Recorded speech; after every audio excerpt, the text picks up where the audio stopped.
Hi everyone. पिछले कुछ video में हमने एच सर्वर के बारे में तो समझा है और साथ ही हमने ये भी समझा है कि हम कैसे एक्सप्रेस को यूज़ कर सकते हैं, एच क्या होता है, राइट। लेकिन आज की इस वीडियो में मैं थ्योरेटिकल और फंडामेंटल वीडियो रखने वाला हूँ और मैं इसमें आपको बताने वाला हूँ कि एक्चुअल में हम सर्वर क्यों लिखते हैं, राइट, और एच के ऊपर रेस्ट क्या होता है। तो इन सारी चीज़ों का आज हम जानेंगे और एक बिल्डिंग ब्लॉक मेंटल मॉडल तैयार करने की कोशिश करूँगा कि एक्चुअल में जो आप कोड लिखने वाले हो, राइट, उसे सोचते कैसे हो, उसे अप्रोच कैसे करते हैं, थिंक कैसे करते हैं, ये सारी चीज़ें, ये सारी मेथडोलॉजी आज मैं कोशिश करूँगा इस वीडियो में जानने की। ये वीडियो बहुत ही इंपॉर्टेंट है आपके लिए, क्योंकि अगर आप एक बिगिनर हो, और अगर आप एक बिगिनर हो तो आप नीचे कमेंट में बताओ कि अगर आप एक बिगिनर हो तो आपको किस लेवल की वीडियो समझ में आती है, क्योंकि मैं जानना चाहता हूँ कि आप किस लेवल से चीज़ों को देखना चाहते हो। क्योंकि मैं हो सकता हूँ हाई लेवल पे कॉन्सेप्ट बता रहा हूँ या बहुत ही ऊपर लेवल से चीज़ों को बताने की कोशिश कर रहा हूँ। तो अगर आप बताओगे कि आपकी स्टडी में लेवल क्या है और आप किस तरीके की वीडियो को समझ पाते हो, तो हो सकता है मैं और सिंपल एग्जाम्पल आपको रखने की कोशिश करूँ, राइट। तो आज के इस वीडियो में जो डिस्कशन करने वाला हूँ वो है रेस्ट के बारे में, और इस वीडियो के बाद आप समझ पाओगे कि इन जनरल सर्वर क्या होते हैं, मेथोडोलॉजी क्या होती है और चीज़ें कैसे काम कर रही होती हैं, राइट। तो इस वीडियो को शुरू से शुरू करते हैं और समझना शुरू करते हैं हम सर्वर और क्लाइंट के बीच में कम्युनिकेशंस, राइट।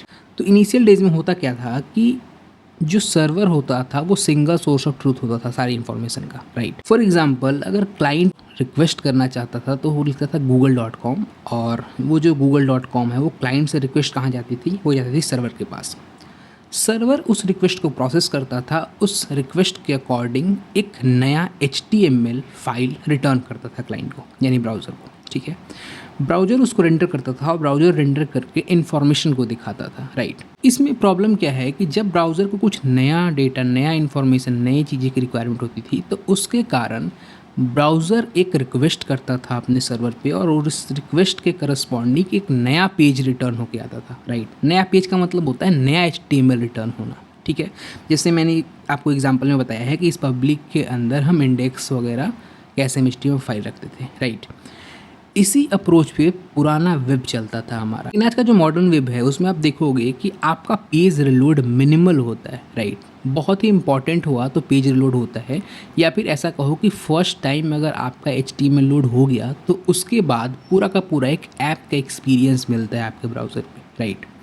ऐसा इसलिए पॉसिबल हो पाता है क्योंकि पूरा का पूरा जो डेटा है वो जेसन के थ्रू आता है। अब ये रेस्ट API क्या होती है? रेस्ट आप ऐसा समझो कि हम एक क्लाइंट और सर्वर के बीच में जो कम्युनिकेशंस कराने का तरीका है, यानी पहले का जो मेथडोलॉजी था उसमें होता क्या था कि हम पूरा का पूरा HTML पेज रिटर्न करते थे, राइट।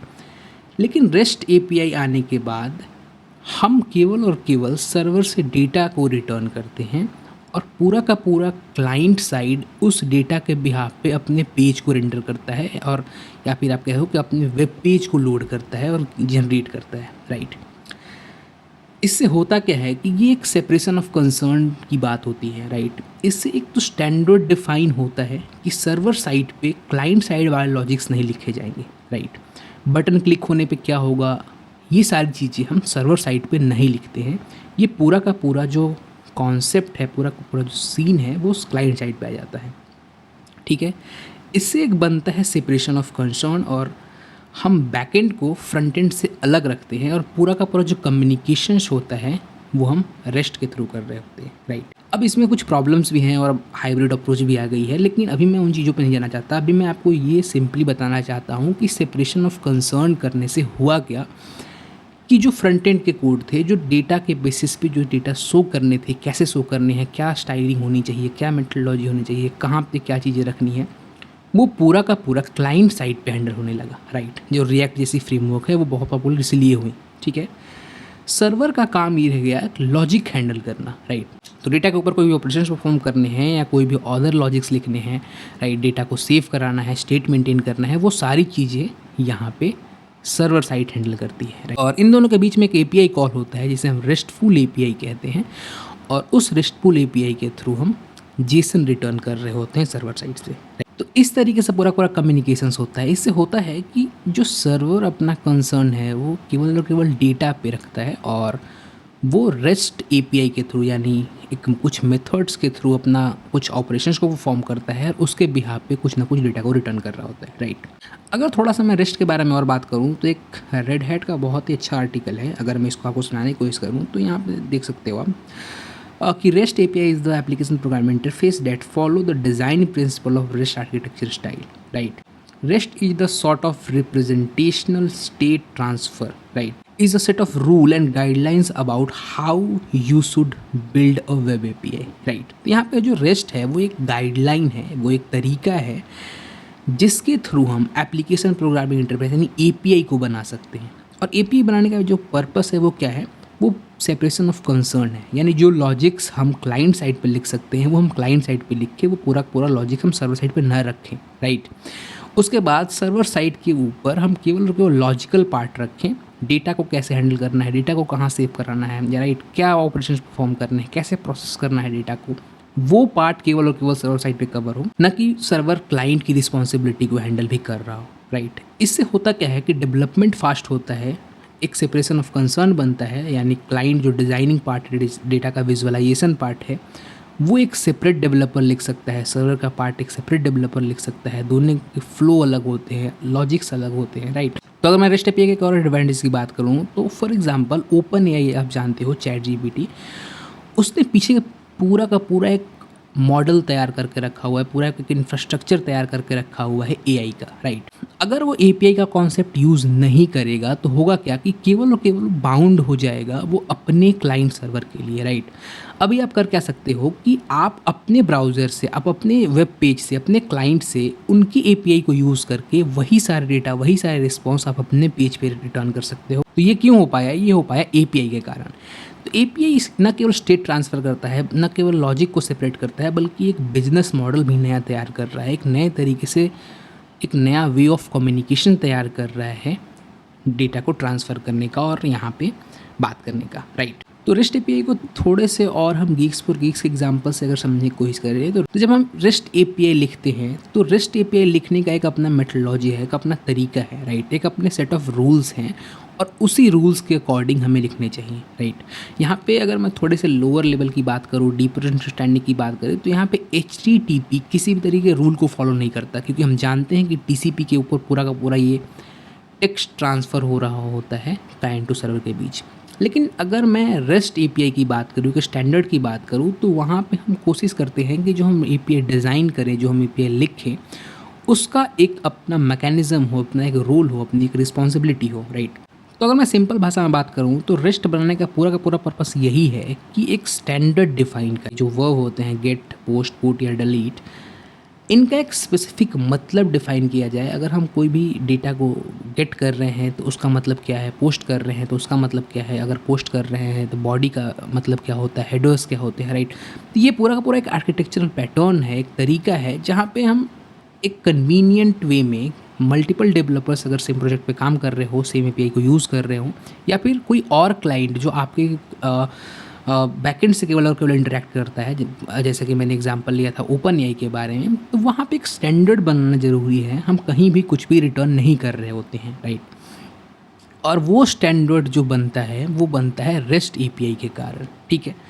अब आगे हम थोड़ा सा पढ़ते हैं कि जब हम कोई भी एप्लीकेशन बनाते हैं तो हम मोस्टली ये 4 ऑपरेशन कर रहे होते हैं, क्रिएट, रीड, अपडेट और डिलीट, राइट। इसको कहते हैं CRUD। तो जब हम CRUD ऑपरेशन परफॉर्म कर रहे होते हैं तो हम ये मेक श्योर करते हैं कि जो हम HTTP लिख रहे हैं वो रेस्ट स्टैंडर्ड को फॉलो करना चाहिए, राइट। अब रेस्ट स्टैंडर्ड क्या होता है यहाँ पे? रेस्ट का स्टैंडर्ड कहता है कि जो गेट मेथड है, राइट, वो यूज़ होता है रीड यानी रिट्रीव करने के लिए डेटा को, ठीक है। और जो उसका सक्सेस रिस्पॉन्स होता है वो होता है 200, ठीक है। इसको एक एग्जांपल से समझते हैं तो होता क्या है कि अगर हम अपनी एपीआई को डिज़ाइन कर रहे हैं तो फॉर एग्जांपल हम अपने कुछ ना कुछ एंड पॉइंट बना रहे हैं, और जब हम एंड पॉइंट बना रहे हैं तो हमें मेक श्योर करना होता है कि जो हम एंड पॉइंट लिख रहे हैं उसका पर्पस क्या है, नंबर 1, ठीक है। क्योंकि हमने यहाँ पे आपको बताया कि जब हम एपीआई बना रहे होते हैं तो हमारा जो मेन सोल पर्पस होता है CRUD ऑपरेशन को परफॉर्म करना, ओके, तो यहाँ पे स्टैंडर्ड डिफाइन करने का मतलब ये है कि अगर यूज़र गेट पे रिक्वेस्ट कर रहा हो, यानी गेट राउट पे रिक्वेस्ट कर रहा हो, तो मोस्ट प्रॉब्ली उसको कुछ ना कुछ डेटा रिटर्न होना चाहिए, राइट। आप ऐसे एपीआई डिज़ाइन नहीं कर सकते, आप ऐसे एपीआई नहीं लिख सकते कि गेट रिक्वेस्ट पे आप कुछ ना कुछ डेटा को सेट कर रहे हो, ठीक है। क्यों? क्योंकि अगर क्लाइंट साइड पे हो सकता है अननोन क्लाइंट हो सकता है आप डायरेक्टली उससे कांटेक्ट ना कर रहे हो, उसको पता है कि गेट रिक्वेस्ट मारने का मतलब होता है हमने कुछ ना कुछ डेटा रिटर्न होगा, और आप क्या एक्सेप्ट कर रहे हो कि गेट रिक्वेस्ट पे डेटा सेव करना है, राइट। तो ये जो तरीका है ये आप लिख सकते हो, आपको यहाँ पे कोई भी टेक्निकली प्रॉब्लम्स नहीं आएंगे, लेकिन ये एक वैलिड अप्रोच नहीं है, राइट। यहाँ पे एक आप रेस्ट स्टैंडर्ड को फॉलो नहीं कर रहे हो, आप एक जो स्टैंडर्ड बना हुआ है एपीआई लिखने का उसको फॉलो नहीं कर रहे। इसलिए आप जब गेट मेथड, पोस्ट मेथड और पुट डिलीट ये सारे मेथड्स को लिखते हो, यानी एक एंड पॉइंट बनाते हो, तो आप मेक श्योर करते हो कि अगर क्लाइंट गेट रिक्वेस्ट करेगा और इस पर्टिकुलर राइट पे करेगा तो उसे हमें डेटा को सेंड करना है, राइट। उसके अलावा अगर आपका रिक्वेस्ट सेफ है, यानी जो यूज़र वैलिड रिक्वेस्ट कर रहा है, वैलिड गेट रिक्वेस्ट कर रहा है, तो उसका जो स्टेटस कोड होता है यहाँ पे 200 रिटर्न होता है, राइट। तो ये जो स्टेटस कोड 200 रिटर्न हो रहा है, गेट का मतलब होता है डेटा को रीड करना, रिट्रीव करना। ये कहाँ से आ रहा है? ये आ रहा है रेस्ट स्टैंडर्ड से। ये एक स्टैंडर्ड डिफाइन है और जो वाइडली अवेलेबल स्टैंडर्ड है, यानी दुनिया के हर डेवलपर्स इस स्टैंडर्ड को यूज़ करते हैं। ये उन्हीं के द्वारा बनाया गया स्टैंडर्ड है। और रेस्ट स्टैंडर्ड का मतलब ये होता है कि जब आप गेट रिक्वेस्ट करते हो और अगर वो रिक्वेस्ट सक्सेस होता है, राइट, यानी सेफ है, वैलिड रिक्वेस्ट है, तो वो 200 स्टेटस कोड रिटर्न करेगा। तो ऐसा भी हो सकता है कि यूज़र जो हम राउट डिफ़ाइन किए हों वो राउट के अलावा कुछ और राउट पे डेटा को एक्सेस करने की कोशिश कर रहा है, तो वहाँ पे हम स्टेटस कोड 404 भेजते हैं, राइट। तो इन सारी चीज़ों को कौन डिराइव कर रहा होता है? वो डिराइव करता है रेस्ट आर्किटेक्चरल पैटर्न, राइट। ये एक वाइडली अवेलेबल आर्किटेक्चरल पैटर्न है जहाँ पे दुनिया के हर डेवलपर ये सारी चीज़ें जानते हैं और इसी तरीके से अपनी एपीआई को इम्प्लीमेंट करते हैं, राइट। ताकि हो सकता है कोई और डेवलपर या फिर आप दुनिया के किसी भी आप अपनी एपीआई को सेल करना चाहते हो, तो हो सकता है आप डिफरेंट क्लाइंट से रिक्वेस्ट जा रहा हो, राइट। तो यहाँ पे हो सकता है अभी के लिए ये ब्राउज़र रिक्वेस्ट कर रहा हो, दूसरा हो सकता है कि आपका एक मोबाइल फ़ोन हो, राइट। तो यहाँ पे हो सकता है एक फ़ोन हो और ये फ़ोन आपके सर्वर पर रिक्वेस्ट कर रहा हो, राइट। हो सकता है वॉच हो सकता है यहाँ पे ये डिजिटल वॉच हो, और डिजिटल वॉच को भी अगर वेदर की इन्फॉर्मेशन चाहिए तो वो भी किसी न किसी सर्वर से बात करेगा, और जब वो सर्वर से बात करेगा तो वो गेट रिक्वेस्ट भेजेगा, एक पर्टिकुलर राउट पे भेजेगा, और उस पर्टिकुलर राउट पे वो क्या एक्सेप्ट करेगा कि डेटा रिटर्न हो, राइट। इस तरीके से जो और मेथड्स होते हैं उसका भी अपना एक सेपरेट मतलब होता है। जैसे यहाँ पे हो गया पोस्ट मेथड। तो पोस्ट जो कॉमनली यूज़ किया जाता है वो यूज़ किया जाता है डेटा को सेव करने के लिए, राइट। जब नया डेटा यूज़र क्रिएट करता है तो उस क्रिएट प्रोसेस को इम्प्लीमेंट करता है यहाँ पे पोस्ट मेथड, ठीक है। अब ये हो सकता है कि आप पोस्ट मेथड के थ्रू पूरा डेटा अपडेट कर रहे हो, राइट। आप एग्जिस्टिंग डेटा को ले रहे हो और उस डेटा को अपडेट कर रहे हो। ये कर सकते हो आप, ये फ्रीडम देता है आपको HTTP सर्वर, लेकिन ये एक स्टैंडर्ड नहीं है, राइट। यहाँ पे most probably most of the developers होते हैं उनको पता होता है कि अगर ये पोस्ट मेथड है और पोस्ट मेथड का राउट है तो इसका पर्पस क्या है, राइट। और उस पर्पस के कारण वो उसी तरीके के रिक्वेस्ट को भेजते हैं, राइट। जैसे गेट में वो बॉडी नहीं भेजेंगे क्योंकि गेट हम डेटा को लेते हैं, डेटा को रिट्रीव करने का काम आता है। वहीं पोस्ट पे हम अपना बॉडी भेजते हैं, बॉडी का मतलब है हम डेटा को भेजते हैं, राइट। वो हो सकता है फॉर्म डेटा हो सकता है, जिससे हम डेटा किसी भी तरीके का हो सकता है। लेकिन जब हम पोस्ट मेथड को कॉल करते हैं, हम जब पोस्ट मेथड से एपीआई को कॉल करते हैं तो वहाँ पे हम क्या भेजते हैं? वहाँ पे हम बॉडी को भेजते हैं, ठीक है। और जब हमारा पोस्ट मेथड सक्सीड करता है तो उसका भी एक अपना स्टेटस कोड है, राइट। उसका जो स्टेटस कोड है वो है 201। इसका मतलब क्या हुआ कि जब पोस्ट रिक्वेस्ट आपने मारा किसी भी सर्वर पे और उस पोस्ट रिक्वेस्ट यहाँ पे सक्सीड कर जाता है तो एक्सेप्ट करता है क्लाइंट कि आप 201 रिटर्न करो, राइट। हो सकता है आप 200 भी रिटर्न कर रहे हो, जो कि अपने आप में कोई प्रॉब्लम नहीं है, वो भी सक्सेस का ही काम करता है। लेकिन यहाँ पे 201 स्पेसिफिकली क्रिएटेड के लिए है। और जब हम पोस्ट मेथड से क्या करते हैं? हम पोस्ट मेथड से किसी न किसी डेटा को क्रिएट कर रहे होते हैं, राइट। इसलिए मोस्ट प्रोबेबली जो बेस्ट केस होते हैं, जो बेस्ट स्टैंडर्ड होते हैं, वहाँ पे पोस्ट मेथड में 201 जो हम स्टेटस कोड है वो रिटर्न कर रहे हैं, राइट। तो उस तरीके से आता है पुट मेथड, और पुट मेथड की भी अपनी एक रिस्पॉन्सिबिलिटी है, राइट। तो यहाँ पे आप देख सकते हो कि पुट मेथड कब यूज़ होता है जब हम रिसोर्स को अपडेट करते हैं, राइट, अभी मैंने बताया कि आप पोस्ट मेथड से भी अपडेट कर सकते हो, लेकिन मोस्ट ऑफ द केसेस में पोस्ट मेथड हम कब इम्प्लीमेंट करते हैं, जब हम डेटा को क्रिएट करना चाहते हैं, राइट, यानी यूज़र कोई फॉर्म भर रहा है, कुछ डेटा इनपुट कर रहा है, सबमिट कर रहा है, या अपना अकाउंट बना रहा है, तो उस केसेस में आप क्या करोगे, उस केसेस में आप पोस्ट मेथड को यूज़ करोगे, यानी पोस्ट राउट बनाओगे। उस तरीके से जो पुट मेथड है उसका जो स्टैंडर्ड पर्पस क्या है, पर्पस है इंटायर ऑब्जेक्ट को अपडेट करना, ठीक है। अब फॉर एग्जांपल यूज़र अपने पासवर्ड को अपडेट करना चाहता है, या फिर किसी भी और इन्फॉर्मेशन को अपडेट करना चाहता है, राइट, हो सकता है उसने इन्फॉर्मेशन गलत डाल दी हो, अपने प्रोफाइल की डिटेल्स गलत डाल दी हो, अब बाद में अपडेट करना चाहता है। तो अपडेट करने के लिए जहाँ पे इंटायर ऑब्जेक्ट अपडेट हो रहा है, यानी जहाँ पे चंक्स ऑफ डेटा अपडेट हो रहे हैं, फॉर एग्जांपल यहाँ पे नेम, ईमेल और बहुत सारा डेटा और अपडेट हो रही हैं, तो वहाँ पे हम यूज़ करते हैं पुट मेथड के, राइट। अब ये काम आप पोस्ट मेथड से भी कर सकते हो, लेकिन जो स्टैंडर्ड है, जो रिस्ट स्टैंडर्ड है, वो है पुट मेथड का। और पुट मेथड का जो इंटायर प्रोसेस क्या है, वो रिसोर्स को अपडेट करता है, राइट। तो वो वहाँ पे हमारे रिक्वेस्ट में बॉडी होती है, और ये बॉडी और ये पुट मेथड ये बताता है कि हमें इस डेटा को सेव नहीं करना है, इस डेटा को अपडेट करना है इस यूज़र के करस्पॉन्डिंग, राइट। इसीलिए स्टैंडर्ड डिफाइन करना ज़रूरी है, वरना आप यहाँ पे देखो कि जो पोस्ट मेथड है और पुट मेथड है, दोनों एक तरीके से दिख रहे हैं, राइट। वहाँ पे बस यूज़र दिख रहा है, यहाँ पे यूज़र के साथ आईडी भी दिख रही है हमें, उसके साथ साथ डेटा जो है वो हमारा सेम तरीके से दिख रहा है, लेकिन दोनों का काम करने का तरीका अलग है, ठीक है। इस तरीके से होता है पैच मेथड। पैच मेथड का जो सोल पर्पस होता है वो कुछ इन्फॉर्मेशन को अपडेट करना, राइट। पैच का मतलब ही होता है थोड़े से चेंजेस। यहाँ पे भी अपडेट ही हो रहा है। यहाँ पे जैसा कि देखो कि इस यूजर के करस्पॉन्डिंग हम दो से अधिक या 4-5 जो भी डेटा पॉइंट है उसको हम अपडेट कर रहे हैं, राइट। इसको हम कहते हैं कि हम इंटायर बॉडी अपडेट कर रहे हैं, या फिर आप ऐसे कहते हो कि large chunks of data update कर रहे हो।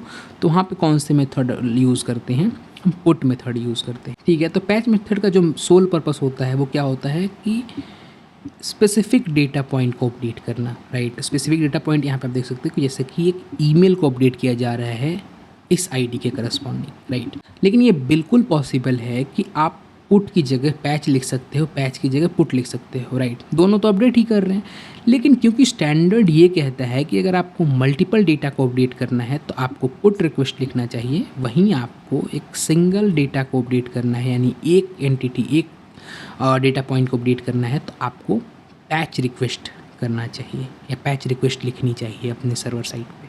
तो नेक्स्ट मेथड आता है हमारा डिलीट, और डिलीट मेथड का जो सोल पर्पस है वो है डेटा को डिलीट करना, राइट। हो सकता है ऐसा कि आप पुट रिक्वेस्ट करो और डेटा को डिलीट कर रहे हो, लेकिन क्योंकि वो रेस्ट स्टैंडर्ड नहीं है, इसीलिए अलग अलग मेथड्स बनाए हैं, अलग अलग वर्ब बनाए हुए हैं लोगों ने, और उस वर्ब के अकॉर्डिंग हमें अपने एपीआई को डिज़ाइन करना होता है, अपने एपीआई को लिखना होता है, राइट।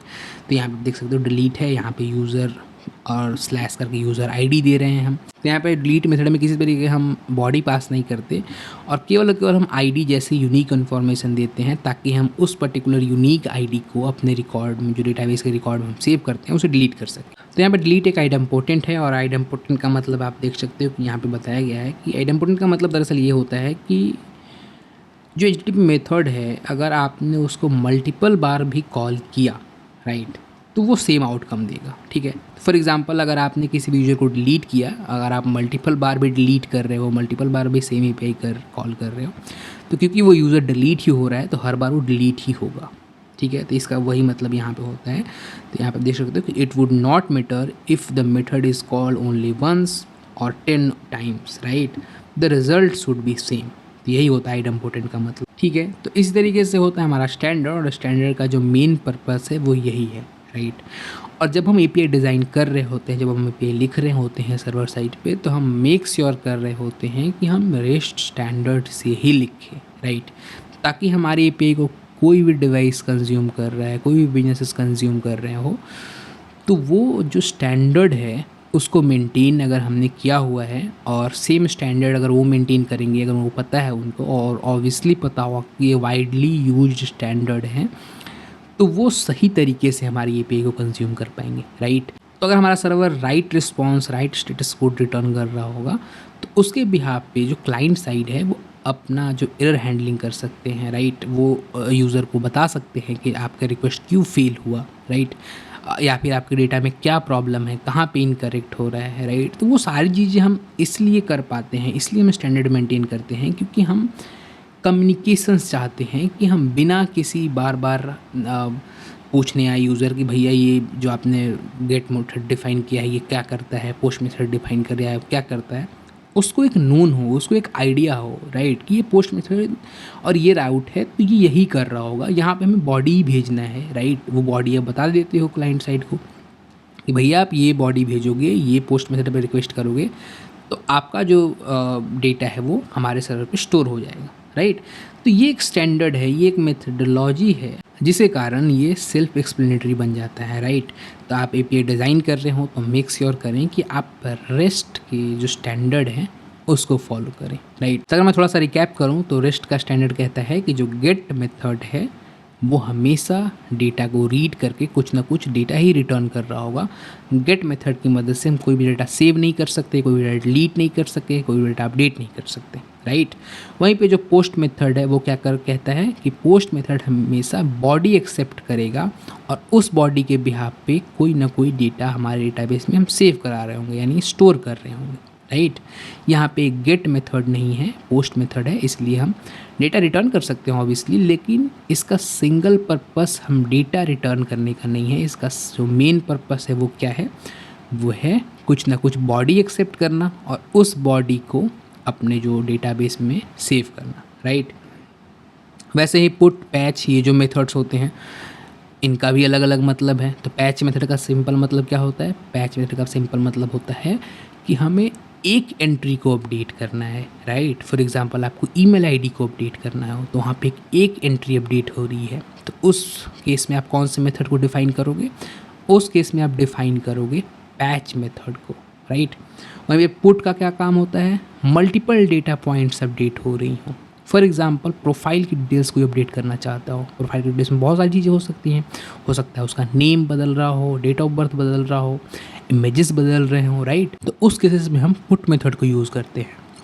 वहीं पे डिलीट का पर्पस क्या होता है, डिलीट का पर्पस होता है रिसोर्स को डिलीट करना। यहाँ पे कोई भी बॉडी एक्सेप्ट नहीं करता पोस्ट रिक्वेस्ट की तरह, पुट रिक्वेस्ट की ये केवल आईडी एक्सेप्ट करता है और वो जो आईडी है वो यूनिक आईडी होनी चाहिए जिसके बिहाफ पे आप किसी भी रिसोर्स को डिलीट करना चाहते हैं आप अपने सर्वर से, राइट। तो ये होता है स्टैंडर्ड, रिस्ट स्टैंडर्ड। और जब हम एपीआई लिखते हैं, जब हम एपीआई डिज़ाइन कर रहे होते हैं तो हमें इस स्टैंडर्ड का ध्यान रखना पड़ता है ताकि जो सामने वाले बिजनेस हों या फिर इंडिविजुअल्स हों उनको भी पता हो कि अगर ये मेथड यूज़ किया हुआ है, ये राउट है, तो ये क्या एक्सेप्ट कर रहा होगा या क्या रिटर्न कर रहा होगा, राइट। ठीक है, तो इन डेप्थ कॉन्सेप्ट को समझते रहिए इस चैनल पे, क्योंकि मेरा पर्पस है कि आपको इन डेप्थ कॉन्सेप्ट और वो सारे स्टैंडर्ड और तरीके और बेस्ट प्रैक्टिसेस के साथ आपको चीज़ों को पढ़ाऊँ और समझाने की कोशिश करूँ। Thank you for watching this video.